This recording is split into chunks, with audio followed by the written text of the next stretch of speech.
Oke, selamat datang kembali teman-teman di tutorial Guru Indonesia bersama dengan saya Sulaiman Santoso. Dan di video kali ini kita akan ngomongin soal multiplayer lebih lanjut, khususnya tentang gimana kita ngedebugging multiplayer dan kita setting-setting window-nya supaya nanti debuggingnya gampang gitu. Oke, mari kita coba aja dulu. Nah, sekarang kalau kita jalanin multiplayer game kita, teman-teman, kita akan punya 3 klien di sini. Saya punya klien 1, ya, klien 2, sama klien 3 gitu ya. Karena kita ketika di awal-awal kita bikin supaya si kliennya itu ketika kita run instance ada 3 instance ini ya. Nah, sekarang teman-teman kalau misalnya kita pengen menjalankan nanti ngedebugging game kita kan bete ya kalau misalnya kita harus ngejalanin 3 Windows yang kemudian kita harus setting lagi ulang posisinya, kita setting lagi ulang posisinya. Nah, itu kan sesuatu yang menyebalkan gitu. Gimana caranya kita bisa bikin supaya si Windows yang kita miliki ini bisa langsung otomatis terpisah gitu. Dan ini juga sebenarnya nanti cara yang kita gunakan ini bisa juga buat dipakai untuk nambahin fitur-fitur tertentu atau misalkan kita pengen supaya namanya beda-beda atau dan seterusnya, kita bisa menggunakan fitur ini. Oke, fitur apa yang saya maksud? Jadi fitur yang saya maksud ya kalau misalkan teman-teman ke debug dan customize run instance di sini, kita bisa lihat nah di bawah sini itu kalau kita perbesar, kita punya namanya launch argument. Ada launch argument, ada text dan feature text. Kita nggak ngomongin soal teks dulu, kita ngomongin soal run argumen dulu. Run argumen itu adalah sebenarnya adalah sebuah argumen yang dijalankan untuk masing-masing klien. Di sini kan kita punya 3 klien ya. Kalau kita punya 3 klien, kita punya 3 di sini. Ada 3 klien di sini. Nah, kliennya ini bisa kita kasih argumen di sini. Misalkan kita kasih di sini server, gitu ya. Kita kasih di sini klien 1, sini klien 2, gitu ya. Ini bisa kita bikin argumen di sini. Apa gunanya launch argumen ini? Jadi setiap instance yang kita jalankan ketika kita running Godot-nya, itu akan punya argumen yang berbeda. Yang satu punya argumen server, satu punya argumen client 1, satu punya argumen client 2. Dan itu menyebabkan kita bisa setting setiap instance itu berdasarkan launch argumennya. Kayak kita coba ya. Jadi sini tujuan saya adalah kalau misalnya saya pengen jalanin, saya pengen window-nya itu ngejejer, tapi rapih gitu ya. Nah, kita akan ubah dulu si Windows-nya. Kita akan ubah project setting.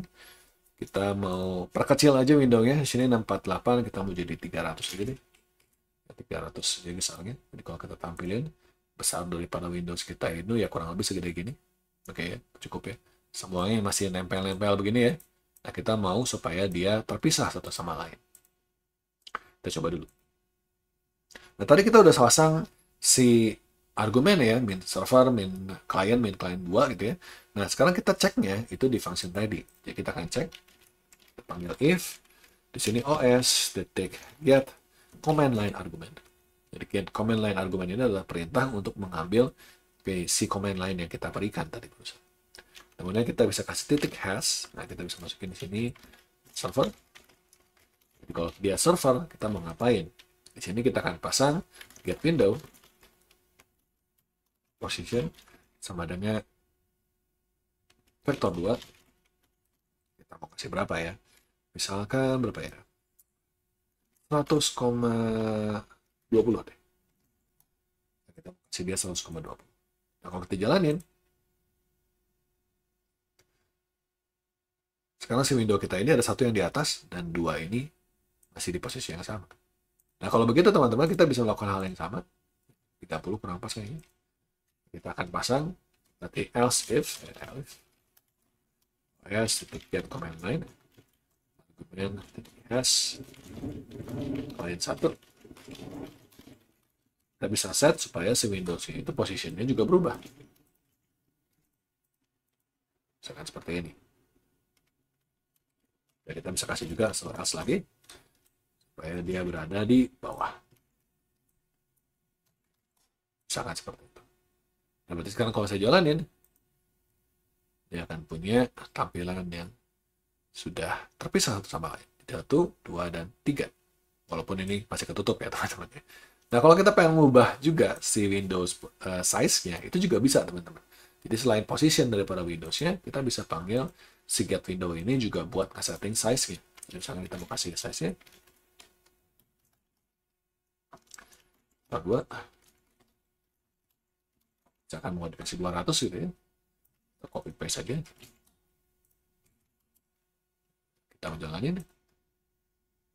Maka sekarang kita akan punya si Windows yang kita miliki ini ukurannya jadi 400,200. Sudah jauh lebih baik ya, cuman masih gak enak aja gitu ya. Kita bisa kasih supaya lebih enak, kita mau gedein dia panjangnya, tapi kita mau bikin yang ketiga di samping sini gitu ya. Jadi kita mau bikin dia 4300, 4300, tapi yang ini kita pengen supaya dia beradanya di 600 nih. Kita jalanin. Oke, nah sekarang kita udah punya window yang masing-masing sudah ada di posisinya masing-masing, dan tinggal kita otak-atik aja langsung gitu. Connect as client, connect as host, dan connect as client seperti ini. Oke. Nah, di video berikutnya teman-teman kita akan ngomongin tentang yang namanya RPC, yaitu namanya Remote Procedure Call. Itu adalah sesuatu yang sangat penting banget untuk kita pelajari kalau kita ngomongin soal multiplayer game. Jadi sebelum kita mau mulai masuk ke multiplayer game, kita mau pelajari dulu apa sih yang disebut RPC dan gimana caranya kita manggil RPC itu. Oke, sampai jumpa di video berikutnya. Terima kasih banyak atas perhatiannya.